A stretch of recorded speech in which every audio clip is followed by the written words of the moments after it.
Okusaba ko kujjukira okujjako mu minsani Alexander Mackay mu Uganda ku kitebe kya Mackay mu Mackay College Natete okulembeddwamu omulabizi wa Central Buganda eyawummula Bishop Jackson Matovu atendereza omukulu ogwalekebwa mu minsani ono. Naye muwengayo emibiri gyammwe okubeera saddaaka ennamu entukuvu esanyusa Katonda kwe kuweereza kwammwe okwaki okw'amagezi. Temufaanananga ng'emirembe gino. Mumanye emirembe bwe gifaanana, emirembe gino ennaku zino abawala batambula bwereere. Okusaba kuno okwetabiddwako abasomera ku ssomero lino era omuwandiisi wa Kabaka ow'ekyama omukungu Douglas Mukiibi abadde omwogezi omukulu asabye abakulisitaayo n'abasomerako mu ssomero lino okwefumiitiriza oba ddala bakyatambulira ku mulamwa ogwa Mackay ogw'ebyobulamu n'ebyenjigiriza ebirungi.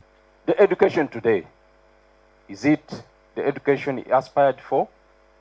Is it the education for all? The skilling, my Lord the Bishop is up there. Mackay will look into how the gospel is being spread by the church. Mackay will see are the hospitals being run properly. Ono asinzidde ono n'asaba abakwatibwako okufuba okulaba nga bakola kukyusa ku nsasula y'abasomesa awatali kwawulamu wakati w'abasayansi n'aba arts nga gavumenti bw'ebadde ekola. Okuza olunaku lwa Mackay mu Uganda kujjidde mu kiseera ng'ekisaawe ky'ebyenjigiriza kiri mu kusoomozebwa okw'ebisiyaga era omukulu w'essomero lino Mary Kalyango asizidde ono n'akakasa nga Mackay College Natete bwe kyatambulira ku musingi ogw'ekkanisa ya Uganda ne weeyimidde ku nsonga y'ebisiyaga. Kubanga omulamwa gwa Mackay gwali gwa kuyigiriza omuntu ali complete, omuntu alina eddiini, omuntu asomye okusoma okuwandiika n'okwogera era omuntu asobola okukozesa emikono gye.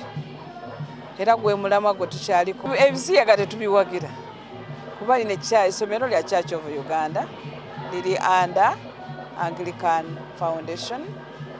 Mu ngeri y'emu ssente wa kiraabu ya Popopo the 6th Social Club era omubaka wa Ntenjeru South Patrick Nsanja Mabirizi mu kukuza olunaku lwa Paulo omutuukirivu asabye bammemba ba kiraabu eno okutambulira ennyo mu bwesimbu mu buweereza bonna bwe bali mu kukola. Mu buweereza bwaffe nga bwe tuli wano tubeere beesimbu mu butuukirivu mu buweereza bwaffe. Mu kusaba kuno kulembeddwamu Reverend Father Peter Secyanzi Nsanja asabye bammemba ba kiraabu eno okuyamba abaana baabwe nga babakuza mu nkuza erimu ensa ku lw'obulungi bw'enkulaakulana y'amaka n'ebitundu mwe bava sako eggwanga okutwalira awamu.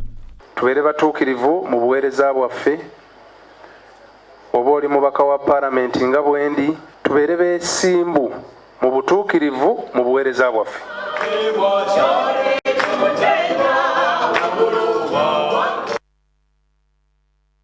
Akulira abakozi ku TV